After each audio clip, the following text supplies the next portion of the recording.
Entrepreneurship, it's not just for adults, folks. Our guest is sharing how her nonprofit is inspiring a diverse generation of entrepreneurial leaders and change makers across the country by helping them tap into their potential. It's going to be a delicious conversation today. Stay tuned for the Startup Life live show. Let's glow, everyone.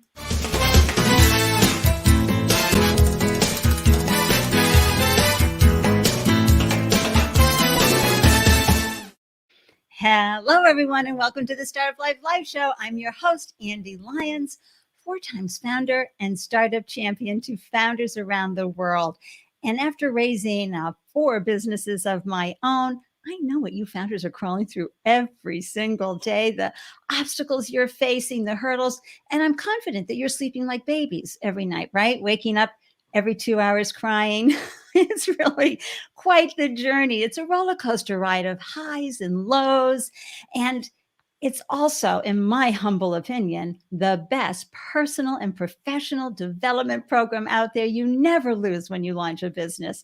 And I'm so grateful that you carved out time today to tune in and up your founder game, because as you do better, your startup will do better. And a big yoo-hoo to all the live viewers. I'm so happy you're here live. And I want to send a hearty hug of a welcome to all the replay viewers and podcast listeners. I'm so grateful you're tuning in and grabbing the gems from our delicious conversation today. If you're tuning in from YouTube, please share your subscribe love and click that alert button so you'll know whenever a new show is uploaded. And hey, to receive an alert whenever I post a new show, I'm live most Tuesdays and Fridays at 12 p.m. ET. Come on over, join the Startup Life Live meetup group. You'll see the link there for you live viewers and a QR code. And of course, the link will be in the show notes. And if you're feeling the love and the good vibe for how the show is serving the local and global startup ecosystem, I mean, if you really are resonating with its mission of amplifying diverse founder voices while serving first-time founders around the world, please reach out to me regarding sponsorship. I'd love to have you partner with me so we can reach more founders out there, especially in those pockets that aren't being served the way we get served here in Boston, or if you're from San Francisco or Miami, Austin, all those great places, London. Yeah, we need to reach those founders and make sure they're getting what they need to grow and prosper. So I am so excited to introduce you to our guest. She is a Boston favorite leader. You're going to love her energy. Let me just pull this artwork up from her company while I talk about her wonderful background. And this is the one and only Ayele Shakur. And she is the CEO of Build.org, a national nonprofit whose mission is to use entrepreneurship to ignite the potential of youth from under-resourced communities and propel them to high school, college, and career success. And Ayele brings over 3 decades of experience as an innovator in urban education and a veteran classroom educator. She has taught for 11 years in the Los Angeles area and in the Boston school systems, and her writing has also been featured in The Hill, WBUR, Commonwealth, and Entrepreneur Magazine. Oh my gosh, I'm getting out the clappers, and we're going to have a big welcome for Ayele. That's great. It's quite an introduction, Ande. Thank you so much for having me on. Oh, I'm so happy you're here. You know, you were just a fave. I'm meeting everyone. This woman is just a fave in the Boston community, but also nationally, and what you have accomplished, Ayele, and you know the phenomenal work that you're doing and the leadership that you're bringing. You know, everybody just raves about you, me included. So what I want to remind those folks tuning in, a couple of things, okay? You founders, this is evergreen content. Hundreds, if not thousands of people are going to be watching this video replay or the podcast, okay? So amplify your startup. Put your business name and one-liner and URL in the show notes. And Ayele and I will do one of these for you, okay? Bring it up into the screen because you never know who might be watching, right? And you could reach more people. If you have any questions during our conversation, be sure to pop them in to the comment section wherever you're tuning in live. We'd love to have you engage and share your thoughts and insights with us today. And I'm going to go. And for those of you who are commenting live, I have a copy of Arlen Hamilton's It's About Damn Time book for you. So you don't even have to do the hashtag. You just need to post a comment and it'll go into the wonderful StreamYard. Yeah, I don't know. Just pull a lever and everybody's heads go around in a circle. And that's how you'll find the winner at the end of the show. All right, Ayele, back to you because I was telling Ayele before we went live, I am just as excited as everybody else to hear about your background and learn about how you were leading Build. So let's start off with, founders need to be passionate. CEOs need to be passionate about their vision. And especially in the nonprofit world, you've got to be inspirational as you share your mission and vision. But with over 3 decades of experience as an innovator, educator, when did you realize that teaching was a passion for you? Yes. Well, I actually come from a family of educators. My grandmother was an educator. I have many aunts who are educators. I never in a million years believed that I was going to go into education. In What? fact, I started my education journey in California and I was in Hollywood because I wanted to be a screenwriter. And so I was actually a starving screenwriter in Hollywood in the late 80s. And I started teaching just as a way to pay the bills. I said, let me just do this for a little bit and see how it goes. And I started teaching in Compton, California. It was right at the height of gang violence, a really tumultuous time in Compton. And I was teaching these bright-eyed first and second grade students and actually just completely fell in love with them, like their energy, their curiosity, their love for learning, all set against this really traumatic backdrop of all of the gang violence and police helicopters overhead and so forth. And that's really when I realized that there was such an important and urgent need to focus on education for young people, particularly in under-resourced communities. And that's really what started me on this journey. It's just wanting to be, one of the folks who could stand in the gap for our young people and make sure no matter what environment they find themselves in, that they can be on a path to success. Oh, I love that. And folks, don't you love everybody's origin story? It's like, say what? Really? Yeah, Yes. you never know what twists and turns you're going to encounter in life. But yeah, never in a million years did I think I'd be an educator, but I absolutely love it. I love that. And screenwriters where you were headed in Hollywood and then whoop. Not so much. God had a different plan. That's right. And that's why, and now, and that leads me to the question that how has this passion for igniting the potential in the youth stayed with you over the years? Some people just get so discouraged. They have to take a break or they have to leave teaching. This continues to light you up in your It heart and in your does. mind. Yeah, Why? it's really Yeah. our young people themselves. I mean, our young people are just, again, just full of so much energy and, they want to be successful. They want the best things for their lives, for their families, and they have so much potential, so much intelligence and so much opportunity. They just need people to open those doors for them. And very often I find, we have to pour into young people as adults and help them Yes. realize their brilliance even before they realize it themselves. So I actually really feel inspired when that spark of inspiration is lit and you can actually literally see the light bulb come on in a young person's eyes. And Oh, once they feel that fire in the belly and that inspiration, they are unstoppable. And I guess it's kind of like a drug for me. I just love seeing young people turned on and realizing their greatness and being there for that moment when they realize, yes, I can do these things. and like what I'm struck by too is that I'm thinking when they tap into that spark and it's nurtured, right? And it's fed and enhanced and celebrated, they become where they are self-advocating for themselves. Absolutely, absolutely. It's one of the things that's really drawn me to the entrepreneurship experience and why I've been focusing so heavily with the work at Build through entrepreneurship education. We're able to give students that sense of power and agency where they have control first over their own business, but ultimately control over their own lives. In fact, we say in Build, we're helping young people become the CEO of their own lives. And helping students be in the driver's seat. If you think back to when you were 14 or 15 years old, Do I you really have don't to? feel like, yeah, you don't feel like you're in control of much of anything at that age, right? Your parents are bossing you around, your teachers are bossing you around. But when you are the CEO of a company you created, it completely changes what's possible in your life. You start to see a difference in your ability to drive the future that you want to see for yourselves. And that's just such a powerful Oh, transformation for young people. I could do it all day long. oh my gosh, it's a powerful transformation for adults. That's why I Yes. always tell folks, so if you're sitting on the fence, do it. You're going to Yes. learn if it's right for you, A, but B, you will never lose. You are going to Exactly. learn those important skill sets that you're talking about right now, which is just wonderful. Hey, Pepper Hayes, I'm so happy you're here too. Hooray. Thank you for tuning in and watching and getting the inside scoop from our wonderful guest. So let's just talk a little bit more about your background, because you've been a FAVE youth advocate and leader in the Boston area for what, 25 years, I think. And why Yeah, did you? 30 something years now. It's been a while.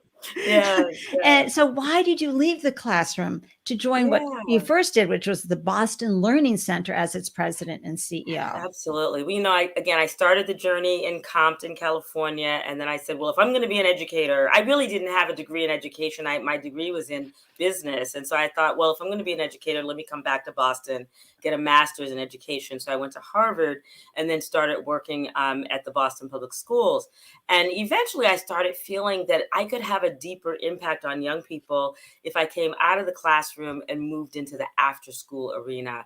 And so that's what I was able to do with the Boston Learning Center. It's a wonderful program. It was in Dorchester up by Ashmont Station, and we worked with students kindergarten through 12th grade on Mm. tutoring and test preparation and study skills. And all of those things were just, we're able to touch hundreds of students every year, and eventually to span out, not just in Boston, but to be in other school districts across the state. Wow. So you had that regional experience. You started to build Yes. your muscles in this area of advocacy, et cetera, for this type of work. And Absolutely. now, what is it that you learned at the Boston Learning Center and then your What didn't role I as a leader? learn? It was a 15-year journey, and I was like in my 20s. I didn't, it was very idealistic. It's like I'm going to take over this company, and it actually was a for-profit company at the time when I actually bought it. Oh For my a very gosh. nominal price. It was a little mom and pop shop, and it was about to go out of business. And I was, I said to my father, who was a lawyer, I think I might buy this little tutoring company because I'd hate to see it fail. And he said, "That's a dog with fleas. Don't touch it. Just keep going." And I said, "No." Like there was something in my spirit said, "No, I really need to do this." So I bought that company and then reincorporated it as a nonprofit, which is probably what it should have been all Y- along. And we continued to run it for another 15 years. So it was a 30-year altogether. And, Yeah.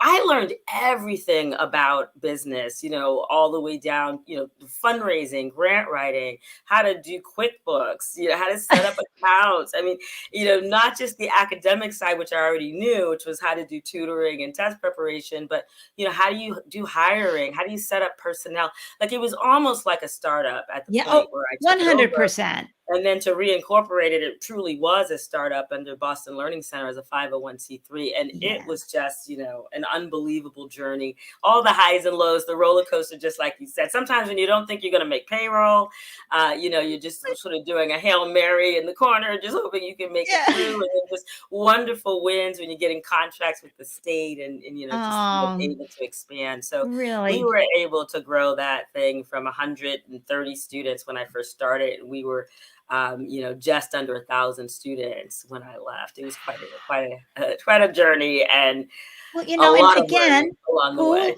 who listening and who knows Ayele, who knew that she bought the Boston Learning Center? Okay, because what happens when you're a nonprofit, you're always going to be the executive director. Sometimes you can throw up Right. founder, but you purchased it, so that's your title. And boy, launching a nonprofit, folks, is a whole different. I don't want to say can of worms, but you know what?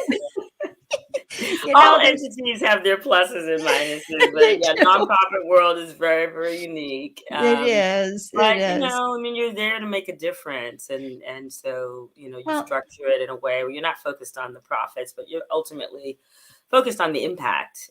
It's all about the impact, and in this exactly. case, on And young people.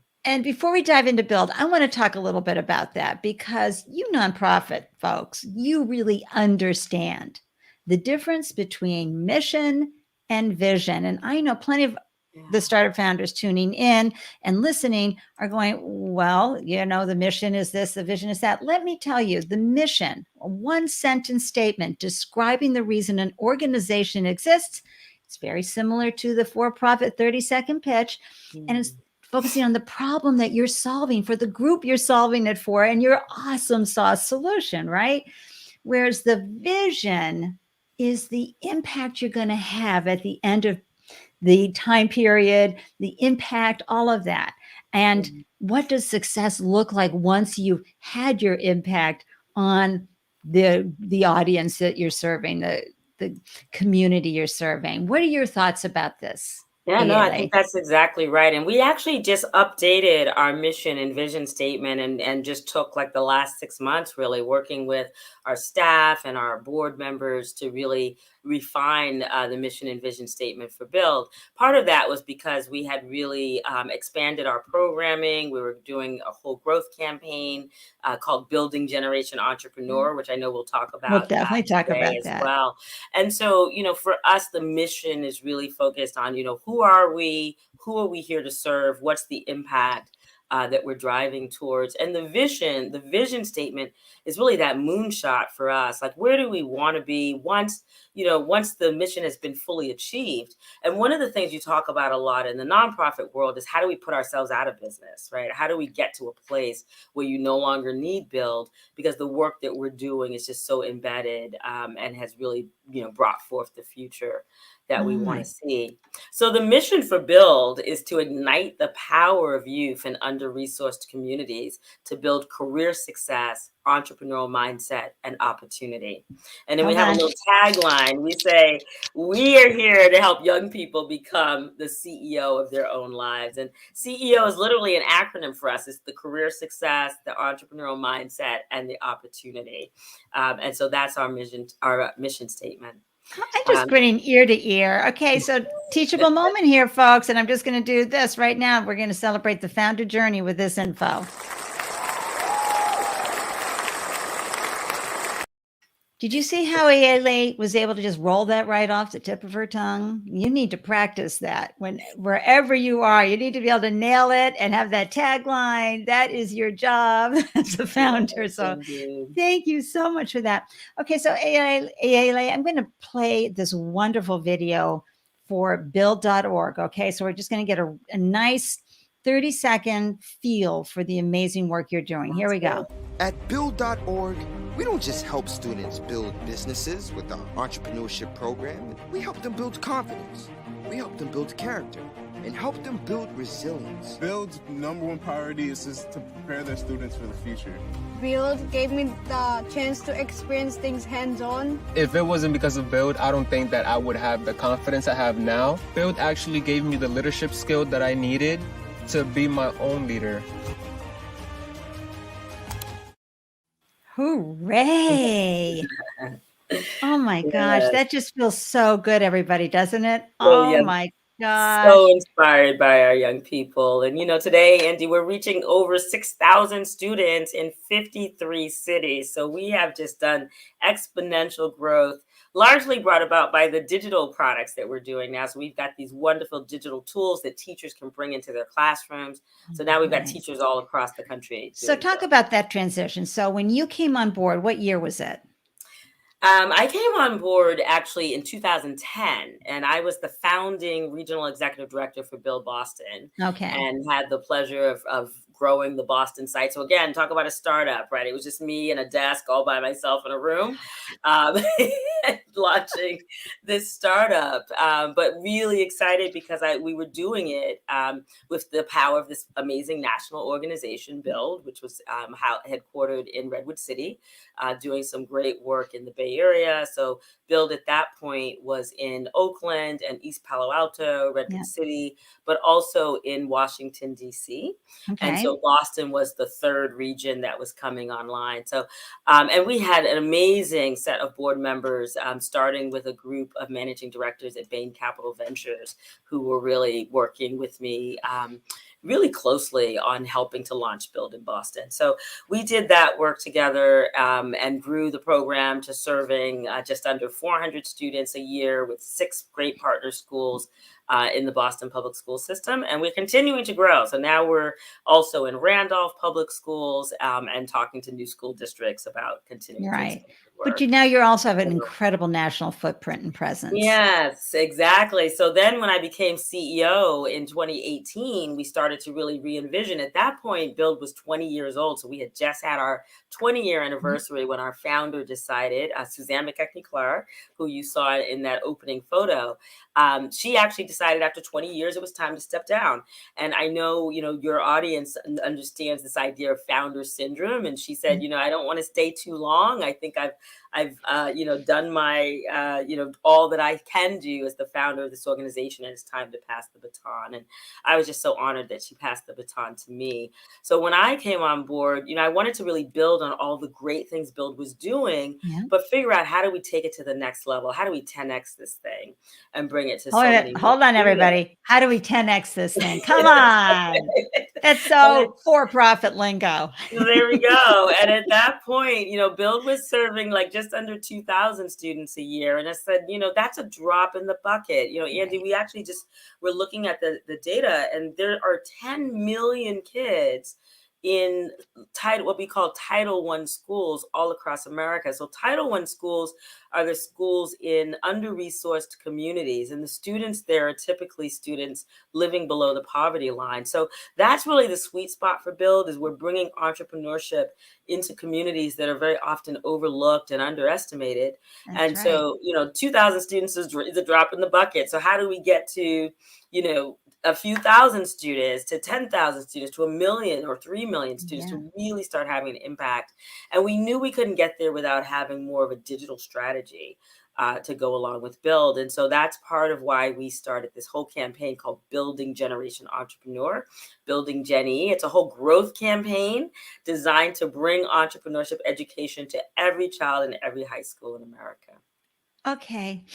I'm just having a really big Andy-licious moment here, folks. I just have to, it's just feeling very deep.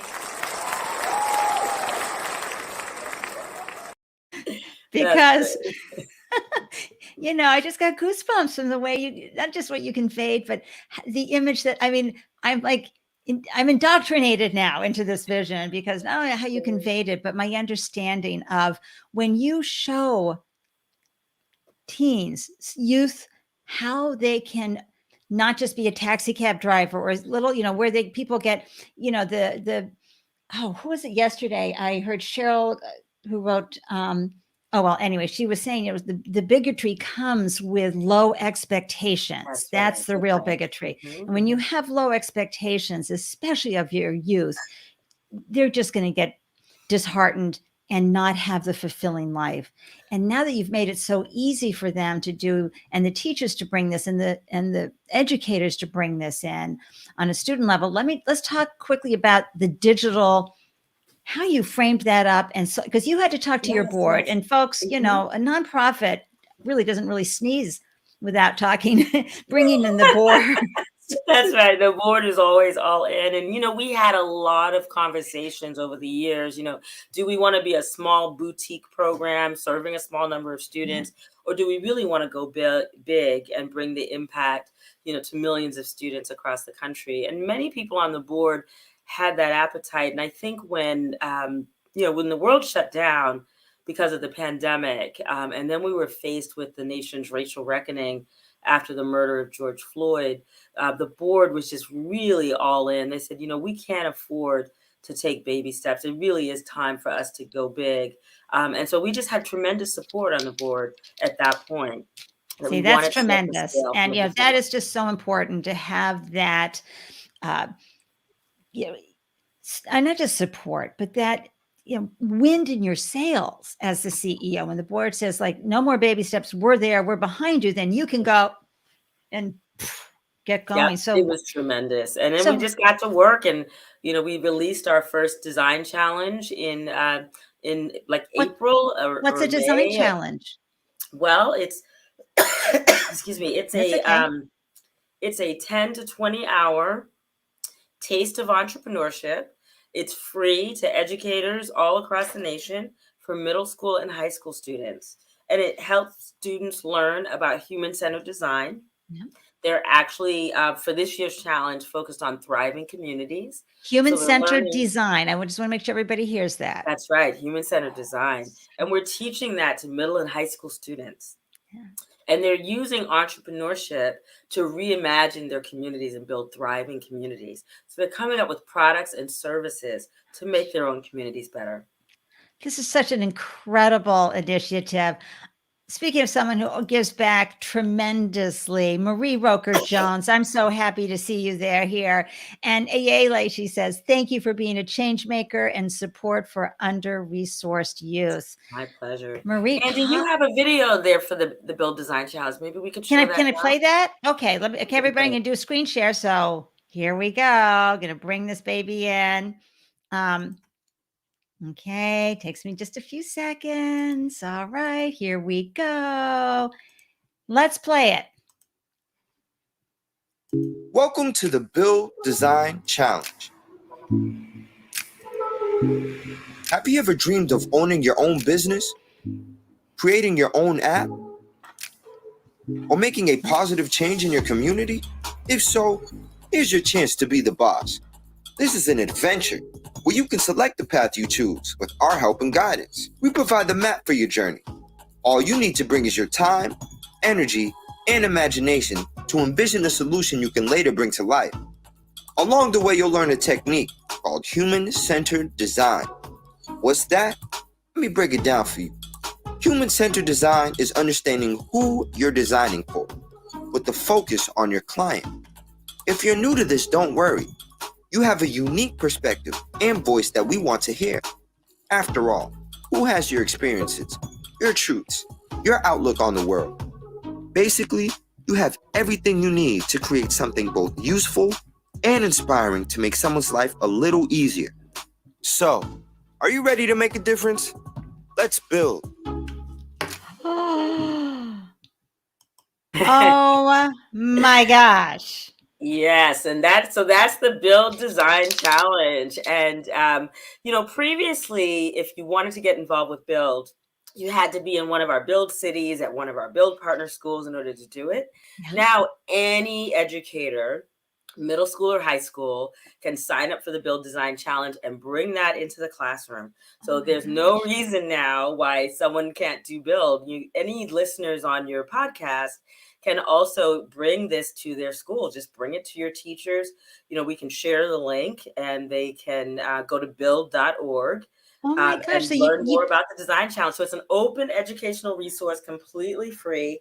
And again, it's really designed to bring entrepreneurship education to millions of young people all across the country. And I have to thank Comcast NBC Universal, which is one of our main sponsors, for really helping to make this possible for us. Oh my gosh, that makes it so much easier to reach folks. And I have to say, I had another moment. Okay, this one was a stitch that on a pillow moment for what he said at the end. So I'm just going to do the quick stitch that on a pillow. You're going to need a lot of room on that pillow for this, but that is, where when he asked the narrator about that you are uniquely qualified. Right. You have your lived experiences. Exactly. You have everything, and this is for the pillow, everything you need to make a change. You have everything you need to impact your community. That's right. Yeah, that sense of power and purpose is just, it resonates so much with our young people. There's 41% of all young people in America say that they want to be entrepreneurs, and over half believe they'll invent something that will one day change the world and make it a better place. So, as adults, we really owe it to them to give them the tools and the process and the systems and the mentors and the business coaches and, all of the support that they need to bring their own brilliance forward and actually start to make that difference. And this is not expensive to do. No, again, the tools that we're bringing through the design challenges are completely free. And then there's a nominal cost to school. So in addition to the 20-hour curriculum through the design challenge, we also have a year-long course and a 4-year program that schools can plug into, as well as community centers. So we're working now with the Boys and Girls Club to do a national Excellent. partnership with them. We'll be talking with the Y and with other after school programs. So, it can be done in school during the school day. And it's actually usually done as an elective during the day. So students are getting course credit. And then also done in an after school program. See, So what I bringing love, entrepreneurship to yeah, every neighborhood, to every student, right where they are. we have to be able to not only create an impact, but feed our families, feed ourselves. And what you're Yes. doing is you're teaching them the skill sets they need in order to not only to succeed as a business owner or as a leader, but also as someone who can, catapult into something big or Right. not big. That's It right. does not matter. This skill set will serve you no matter where you are in life, but it will also open up the doors in your mind of possibility. That's And right. That's and right. what I love, and of course, anybody tuning in, please go to build.org and check out all the information there. All the links will be in the show notes. But I want you to also, listeners and viewers, be thinking about who you know, right? Social capital is huge in lifting things up, and entities like build.org. So I know you know somebody, or perhaps one of your kids are in a school who would love to learn more about this, or perhaps you could be a mentor, or you could bring some, if you're working for somebody, you could bring those resources, or maybe your startup would be a wonderful resource for build.org. I love how you are approaching and making it so easy for the educator. And of course, that's because of your own lived experience as an educator. You know the time, the resources are really stretched. How do you reach these educators? Because I've always, experienced with school systems, they tend to be, really hard to dissolve that wall and get in there. Yeah. It can be, but we're really blessed in Build to have really strong relationships with school districts. Mm-hmm. There's some wonderful folks over at the Boston Public Schools, where both you and I are. We also, again, do work with the schools in DC and New York City and Oakland, like in all sorts of major cities. Los Angeles is one of our newest school districts as well. So it really starts with relationships. And what we're finding is that schools and school districts are hungry for programming that's going to teach those 21st century skills. Right. They want that career connected learning. They want students to learn problem solving and critical Yes. thinking, to have creativity and innovation in the classroom. And so entrepreneurship education does all of that. Yeah. In really profound ways. And so people have been really hungry for Build. So there's lots of demand for our program. We've been really fortunate, particularly in the midst of a pandemic, Right. to be a nonprofit that's growing in Well, the but midst of the but pandemic. what a Because great what these schools want our what a program. great thing for the teachers, though. Let me just pull up a few comments here. Hey, Jill Moran, thanks for tuning in. She's saying, so exciting to see how you pivoted during such a difficult time for students. Right. Yes, absolutely. Jill, I'm thinking about how, the teachers are like, oh, right, row, I got to do this all and try to keep their attention through a Mhm. video. What? And I know many parents were in the closets crying because they hadn't been a full-time parent for years.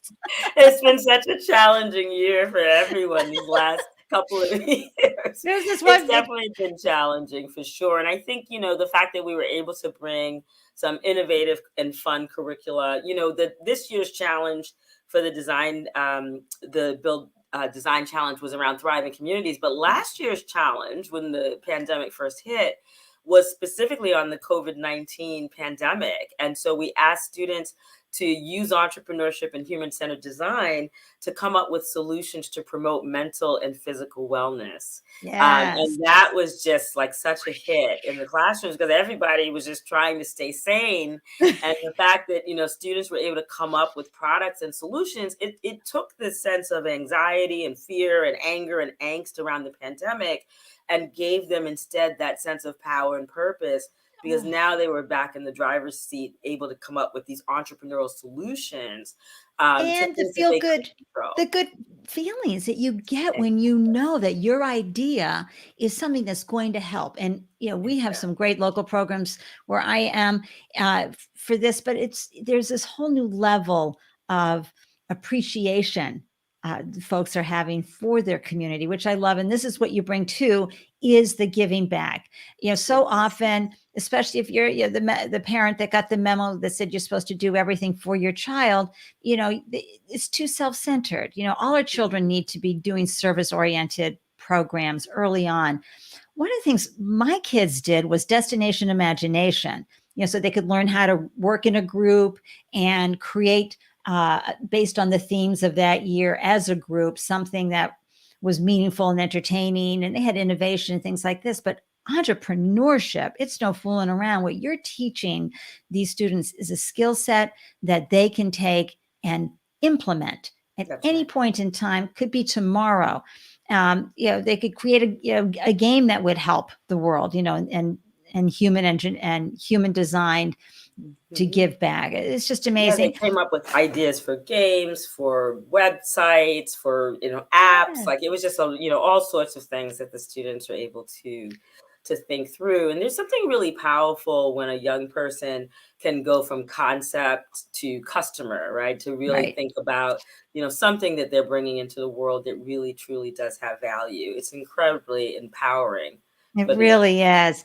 And Abraham, I am so happy to see you here. I know you're a girl dad, right? You've got, I think, 3 girls at home. And so you know how important this is. He's saying with his nice, strong muscles there, so inspiring. I love what you are doing. Ayele, this is fabulous. And Julie, I agree with you 100%. She's saying, I wish entrepreneurship was taught everywhere. God, I think about where we would all be now. Yes. Exactly. So true. These are foundational skills. It's one of the reasons as part of our Building Gen E campaign, we want to see, again, entrepreneurship education in every high school across America.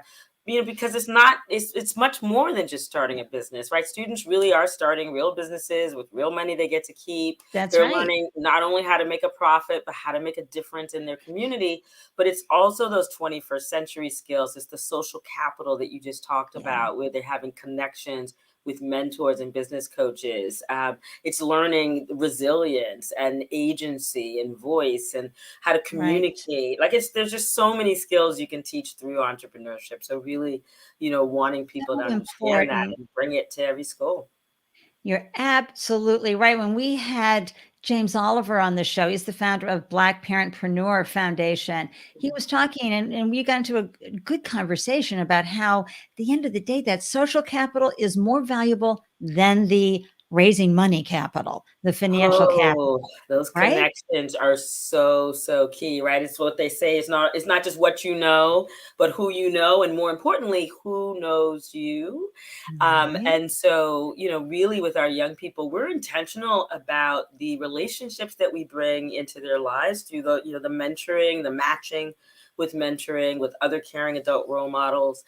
They get to go to, the big high-rise buildings downtown. They do pitch practice. They work with business coaches. And those relationships then are able to move forward with them into their adult lives. So we have so many of our students, our Build alumni, who are still connected with their Build mentors that they met along the way. In fact, I just saw a post on Google with one of our Build alumni. He had just landed a great job at Google, and he literally was giving a shout out to all the people who had helped him along the way. And right in there was a shout out to his Build mentor. We were blown away that, that they were still in communication, and he just really valued and appreciated that relationship. Oh, those testimonies are so wonderful. And Angela, you're a mom of 3 girls. She's on her 2nd business. She's a civil engineer. She just started a construction tech business, and in the construction. So Angela's going to be on the 25th of March, folks. You're going to love hearing her story. Yes. And Abraham, you're right. She's really changing the world for good. Ayele is. And just like you, Abraham, you got through some really tough times, and you created, your app, Pitch Gauge, and you did it by using tools that, you had to scrappy and pull together. And as you called it, the Toshiba, turning it into a Hackintosh or whatever to do what you did. So I admire you so much, Abraham. And, and now we can all pay it forward, right? We can help the youth in our country and really around the world by giving them the feeling of being able to, as you said, be the CEO of their own lives. So whether it's moving up the corporate ladder in a corporation, being able to have a voice. So, and this is so important about what you're teaching them. If they have to do a pitch, they have to, talk to customers. That means they have to talk to strangers. That's right. That's right. Talk a little bit about what you've seen and how these students have evolved, because as adults, Oh, we're it's kind of like so this too. wonderful. It's one of my favorite parts of the journey. We get the students usually in ninth grade at the beginning of the school year. We tell them, we're going to, create these businesses and, learn all about entrepreneurship. And they actually have 3 pitches in ninth grade. Their first pitch is the idea pitch, where they're just pitching their idea for their business to a panel of judges from the business world. And that first competition, they are so nervous. They have to dress up in their business attire. The young men are trying to get their ties tied. And, we're helping them with all of that. And they're really depending on their mentors to get them through that first pitch. And that's how they sort of start out at the beginning of the year. By the end of the year, they can be on a stage in front of like 400 people in a gala, and they are just confident and poised and like ready to go with their presentation skills. And you can see it like night and day as you follow the journey of the students, because they pitch so often that all of the butterflies and the fear of public speaking, it's not that it goes away completely, but that they feel confident in who they are. They feel confident in their ideas. And they've got the support of the community of adults around them. Again, their mentors, their build teachers in the classroom. And they're ready to go. And it's just amazing to watch that transformational experience when students are learning how to communicate in the business world with customers, who are standing across from them when they're at our selling events, when they're on a stage. Wait, you have a selling event too? There are selling events as well. Come on, what does that look like? Tell me. Yeah, we've got our competitions that where I just described where the judges come out, but we also have sales bazaars where the students are able to sell. It's like a big flea market, and all the students are there and they're selling and showcasing their products to customers. And we invite people from the community to come out and support our young entrepreneurs and buy their products. And, it's everything that you can imagine a 14 or 15-year-old would create. And so you've got like fashion accessories, sneaker gadgets, you've got school supplies, things connected to food and cooking. It's just a wonderful, wonderful sales. The beauty of that too, having been someone who attended many a trade show, is that you've got community too right there. And the fact that you're not alone sitting there with your product, demoing it, like if your food at Whole Foods by yourself and every rejection hurts, you're seeing your friends doing it. So you, again, have a little bit more opportunity to build that confidence. And these skills between the selling and the pitching are so lifelong. There are many adults that are so fearful of making a mistake. And they don't understand when you do a boot camp like this, right? You are going to make all these great mistakes right off the bat. And you're doing it with your friends and everybody's laughing and, oh no. But now, you're smoothing out the edges so that when you make all those wonderful mistakes, as an adult, you're like, it's just a mistake. I got to stay curious. Exactly. That's so true. It just becomes part of the process. I think the fear of failure holds so many young people back that they're not really willing to take risks. But entrepreneurship is all about risk taking. And, it's all about learning from failure. And as we say in entrepreneurship, fail fast and fall forward. And in Build, because of the support we give young people with their peers, like being able to sell with their friends, having their mentors standing right there with them, and the Build staff and our teachers, they're surrounded by adults who love them. In fact, our students usually say Build is like a family, and that's what they love so much about Build. But we're there to help them learn from that process and to grow from it so that they learn that risk taking is part of life. That any failure is just a learning opportunity. I can keep moving forward from it. Right. And those failures don't define them. They just see them as part of the journey. I remember people asked me early on when I started at Build, they said, well, if the student's product doesn't go well, do they get discouraged and give up? And they actually don't. Like they're energized by the experience, by the journey, by the constant like moving forward and trying to work on improving. their product, and they're just surrounded by love so that they're able just, to keep going. Right. The mentors are like, hey, Yeah, that's let's keep it. going. Let's think about what didn't work and let's get it better for the next time around. And that whole entrepreneurial journey is just really inspiring and empowering for young people. And Oh that's, my gosh. why And they love folks, you can see how they can carry it forward into a corporate job. If they wanted to go That's right. into an already established company, now they can advocate for an idea, an innovation, or be able to just take a leadership role in a project. They won't be afraid to tap in and bring more and or make a mistake or be laughed at. That's Right. exactly right. Yeah, these are such transferable skills for the workforce. And so these young people are showing up as the entrepreneurial leaders within companies, and they go into all different walks of life. With our program, we say entrepreneurship is the spark and college and career life success. Those are the goals. And so, our Right. students are going in, after they spend their 4 years with us, some are going into health careers. Some are, many are going into business. Some are going into criminal justice. They Yeah. go into education. So no matter what walk of life they go into, those skills that they learn through entrepreneurship and running their own business, they can bring those same skills into the workforce and become some of the strongest leaders in their companies. I can't even contain. I can't contain myself, folks, right now. I want to jump out of my seat and just go, woohoo! So we have an alum right here. Do you want to read this? Can you see Yay. this call? Can you read it for us, Ayele? Yes, absolutely. He says, Yeah. this is from Tony. Hi, Tony. It's good to see you on the call. He says, as an alumnus of Build, class of 2010, and a recent judge for pitch competition, I can definitely attest to the transformational experience of our youth. I'm inspired daily by the incredible work that Build.org continues to do. So great to have Ayele leading the charge as we build Generation E. Thank you so much, Tony. So great to hear from you. And Oh, we know you're doing great things. well, and speaking of mentors, how do you recruit mentors?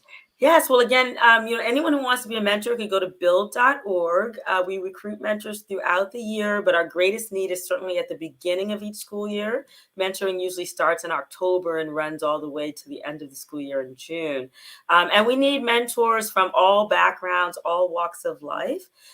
We just ask that you be someone who loves working with young people. We provide all the training. We pair the mentors up together, so mentors are not like alone trying to sort of navigate their way with the young people. We actually Excellent. have 2 mentors paired up with every student team. So you'll be working with a team of about, anywhere from 3 to 5 or so students, and helping them bring that business to life and helping them learn a lot of life lessons along the Oh way. my gosh. And what if someone wanted to bring this to their community, their city? We just are as, going everywhere. While we just launched in Pittsburgh, we've got programming in Arizona. We're in how about Memphis. Atlanta? We're not in Atlanta just yet, but that is definitely hot on our radar. So anyone who's listening from anywhere, all you have to do is go to build.org. We are bringing Build to new communities. We've got these digital products that we can start with for free. Then we can, graduate to embedding Build as an elective in your school. But to get started, just reach out to build.org. And, we're really excited to take this show on the road to many more schools. Again, our goal is get to every school in America, every high school student. Absolutely. That's the vision, to be in every high school. That's so beautiful. And folks, you have to, I know I've got to sign up. I've got to be a mentor.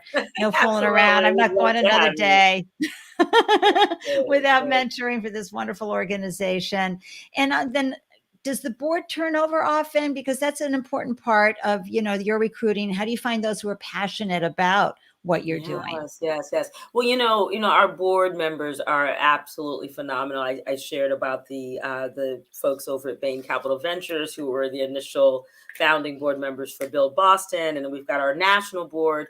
Each of our major geographic hubs also has an advisory board, what we call a regional advisory board. So, and we work very closely with lots of corporate partners, industry partners across the country. So some of our board members come from those corporate partners and Perfect. others, have heard about Build and want to really give back and work with Wow. us on more of a strategic level at the board level.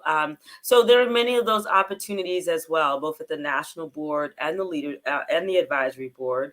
We're also creating a leadership council for some of the luminaries who, maybe don't have time to serve on a board, but they would love to use their voice and their influence to be a part of the organization. So they'd be joining folks like Jack Dorsey, who actually was a board member with us on our national board. He's now an emeritus board member. But we're really looking to some of those big And names. where does Jack come from, everybody? Ayele? From Silicon Valley. I He's know right it. in San Francisco, but And he's with Build. I mean, he's at Jack Dorsey, CEO of Square and the founder and former CEO of Twitter. That's right. At Um, Jack on Twitter, everybody. That Jack has been involved with Build. We've been so incredibly blessed to have his involvement Oh, with our come on. That's just, organization. even is there for a minute. And I felt like I was seeing Baratunde in the And video. Baratunde, yes, Was he we've got that? some Was that wonderful him? folks. Baratunde Thurston, who's a major thought leader and commentator. He is also on our national board. I got to So tell you, really he's like, excited about seriously, I that. get his weekly everything and I Yes, follow he's him like glue phenomenal. everywhere. He's I'm glad to hear amazing. you follow him. We've got Kevin O'Leary from Shark Tank. He's been a judge with us multiple years Oh my gosh. before and an honoree at our competition. So, there are a lot of really influential people connected to Build, and we want to amplify their voices. And so we'll be creating a leadership council to really attract folks like them who want to do more, want to be connected, want to help amplify our message, but don't necessarily have time to be on the board. And Arlen Hamilton, that's another one. Oh, we love Arlen. Remember giving this book away to you commenters. One of your commenters is going to win. Go ahead. Yes, and Arlen came in. Yeah, she was one of our judges as well. So, she's just such an amazing investor. It's such an inspirational story. So she's been a judge for us at one of our online competitions, actually, right when COVID hit, and we had to pivot to doing online competitions. So there's lots of different ways. We say whether you've got, a couple of hours a week to a couple of hours a year, we can find a meaningful way for you to connect with Build. This is what you've done so well. And of course, it's your lived experience that's made this happen, is that the time constraints people have. You've run your own business, 2 of them there. You've been a teacher, so time is precious. So you've made it so easy for people to slip into the slipstream, add value, and they can offboard anytime they want, but you make it so that they don't have to figure things out. You guide them along the way. And folks, that is so important when you're building community like this.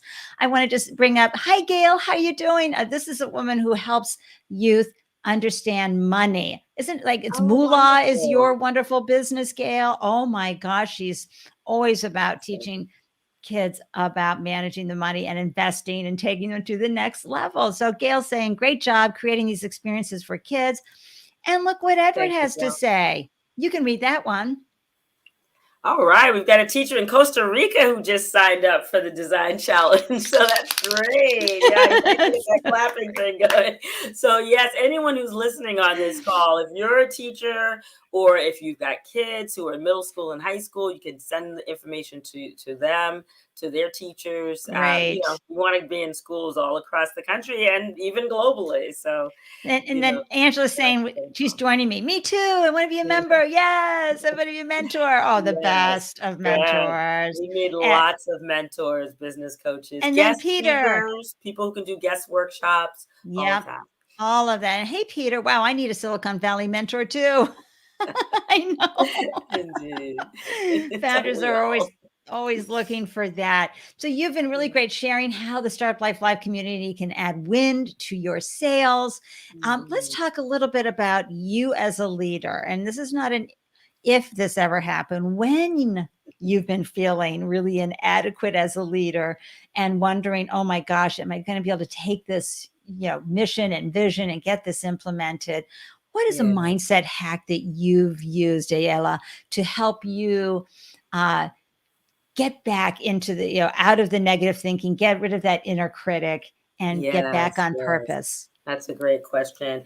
I think the work of entrepreneurship, being a leader of a nonprofit or a leader of a for-profit company, it's not easy. We're driven by the mission. We're driven by our passion for the work, but you have to make sure that the inspiration is always there. So, I think one of my biggest hacks is just carving out the time in the morning for inspirational, prayer, for meditation, and just to Mhm. really sort of center myself before the day gets started. And during the spring and summer and fall months, to be actually outside with Yes. nature, just sort of like getting that moment at the beginning of my day in my backyard. It's too cold in the winter to do that, but for the That's right. rest of the months of the year, it kind of just helps me stay grounded and kick off the day. And then I just surround myself with motivational quotes and sayings. I've got post-it notes with motivational quotes. I've got stickers sort of Now you're gonna need hanging a around. pillow.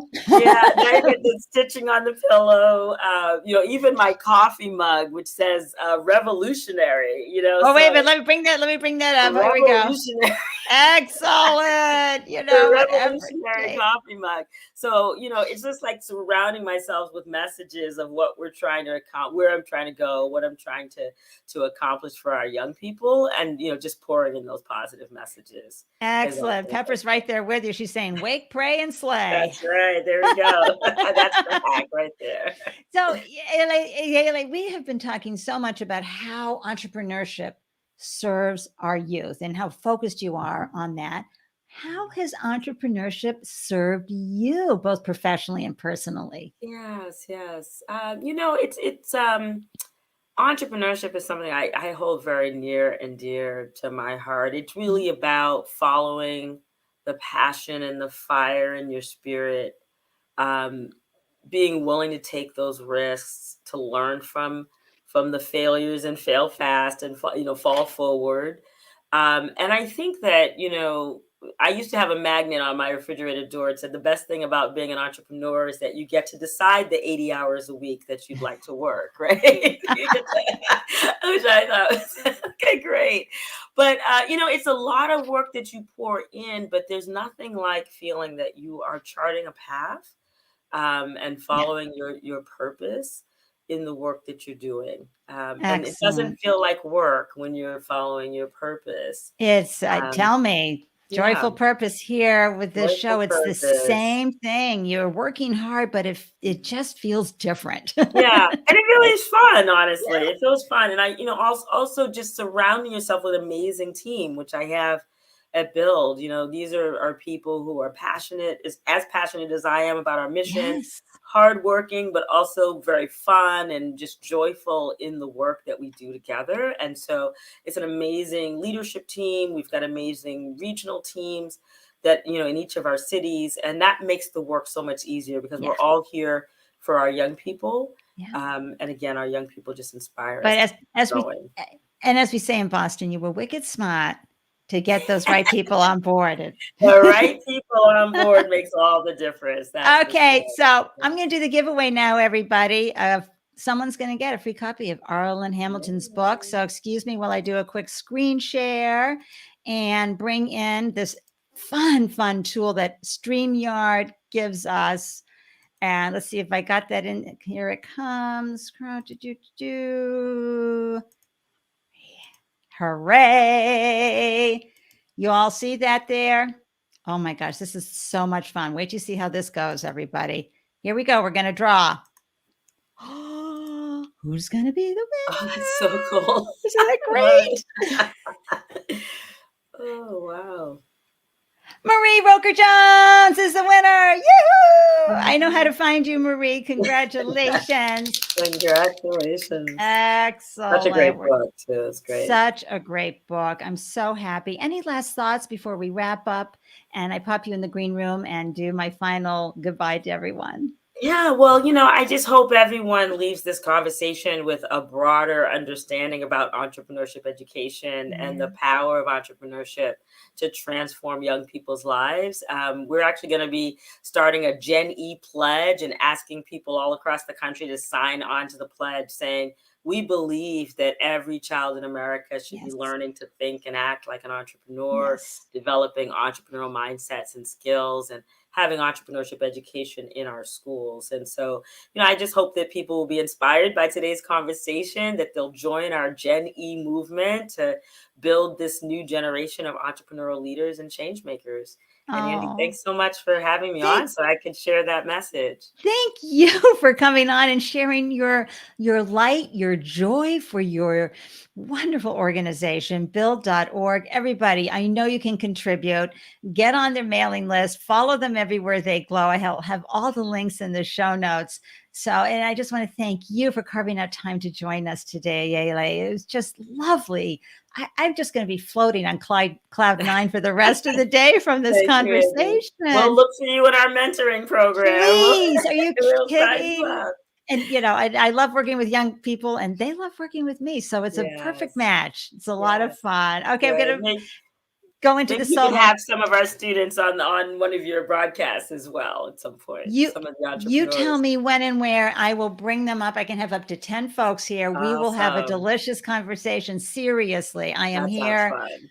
I would be happy to amplify everything that they're doing and as well as Great. Build.org. Thank you for that. I love that. Thank I'm going to pop you in the you. green room.